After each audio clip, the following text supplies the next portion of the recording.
18. Princípio especial e geral da relatividade. O princípio básico, que era o eixo de todas as nossas considerações anteriores, era o princípio restrito da relatividade, i.e., princípio da relatividade física de todos os movimentos uniformes. Vamos analisar o seu significado com cuidado. Estava sempre claro que, do ponto de vista da ideia transmite-nos, cada movimento deve ser considerado apenas como um movimento relativo. Voltando à ilustração que temos frequentemente utilizado do aterro e da estrada de ferro, o vagão, nós pode expressar o fato do movimento que está ocorrendo em que é seguindo duas formas, ambas as quais são igualmente justificáveis. A. O trem está em movimento em relação ao aterro. B. O aterro está em movimento em relação ao treme. Na A, o aterro, na linha B, o trem, serve como corpo de referência em nossa declaração do movimento, lugar. Se é simplesmente uma questão de detectar ou de descrever o movimento envolvido, é em princípio irrelevante para que referencial corpo nós nos referimos ao movimento. Como aprofundamos o já mencionado, isso é autoevidente, mas não deve ser confundido com a declaração muito mais abrangente chamada o princípio da relatividade, que tomamos como base das nossas investigações. O princípio que usamos não apenas sustenta que nós podemos igualmente escolher o trem ou o solo como nosso corpo de referência para a descrição de qualquer evento. Para isso também é autoevidente. Nosso princípio afirma o que segue. Se formularmos as leis gerais da natureza à medida que elas são obtidas da experiência fazendo uso de a. O aterro como corpo de referência. B. O carro do transporte ferroviário como referência. E depois estes leis gerais da natureza, por exemplo, as leis da mecânica ou a lei da propagação da luz no vácuo, têm exatamente a mesma forma em ambos os casos. Isso também pode ser expresso da seguinte forma. Para a descrição física de processos naturais, nem os organismos de referência K, K1 são únicos, literalmente, especialmente marcados para fora, em comparação com o outro. Ao contrário do primeiro, este último afirmação não precisa necessariamente ser segurada a priori. Não é contido nas concepções de movimento e corpo de referência e deriváveis delas. Somente a experiência pode decidir quanto à sua correção ou incorreção. Até o presente, porém, nós não de forma alguma mantivemos a equivalência de todos os corpos de referência K, em conexão com a formulação de leis naturais. O nosso curso foi mais sobre as seguintes linhas.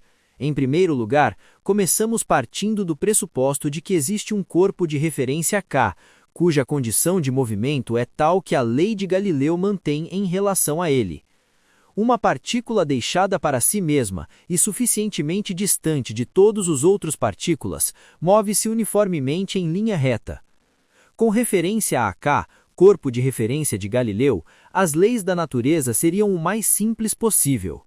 Mas além de K, todos os outros corpos de referência, K1, devem ser dadas preferência neste sentido, e devem ser exatamente equivalentes a K para a formulação das leis naturais, desde que estejam em estado de uniformidade e movimento retilíneo, e não rotativo em relação a K. Todos estes corpos de referência devem ser considerados como galileus de referência, corpos. A validade do princípio da relatividade foi assumida apenas para estes corpos de referência, mas não para outros, por exemplo, aqueles que possuem movimento de um tipo diferente. Falamos do princípio restrito da relatividade, ou teoria da relatividade. Em contraste com isso, queremos entender pelo princípio geral da relatividade a seguinte declaração. Todos os corpos de referência K, K1, etc., são equivalentes para a descrição dos fenômenos naturais, formulação das leis da natureza, quer que seja seu estado de movimento. Mas, ao contrário, antes de prosseguir mais longe, deve ser ressaltado que esta formulação deve ser substituída mais tarde por uma mais abstrata, por razões que se tornarão evidentes em uma fase posterior. Desde a introdução do princípio especial da relatividade tem sido justificada, Todo intelecto que luta por uma generalização deve sentir a tentação de arriscar o passo para o princípio geral da relatividade. Mas uma simples e aparentemente bastante confiável consideração parece sugerir que, para o presente, de qualquer forma, há pouca esperança de sucesso em uma tal tentativa.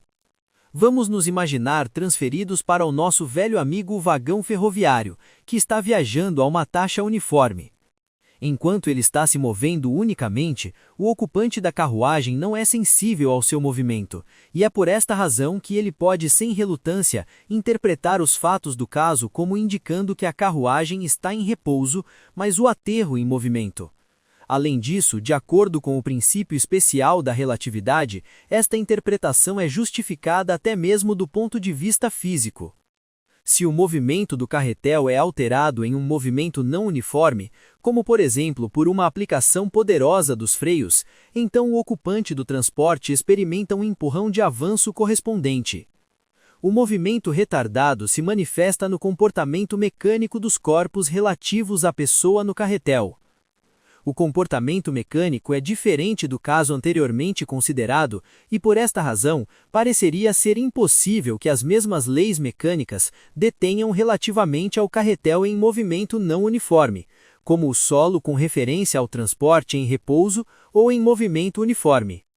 De qualquer forma, é claro que a lei de Galileu não assegura em relação ao vagão em movimento não uniforme. Por causa disso, nos sentimos compelidos na conjuntura atual a conceder um tipo de realidade física absoluta do movimento, não uniforme, em oposição ao princípio geral da relatividade. Mas no que segue veremos em breve que esta conclusão não pode ser mantida.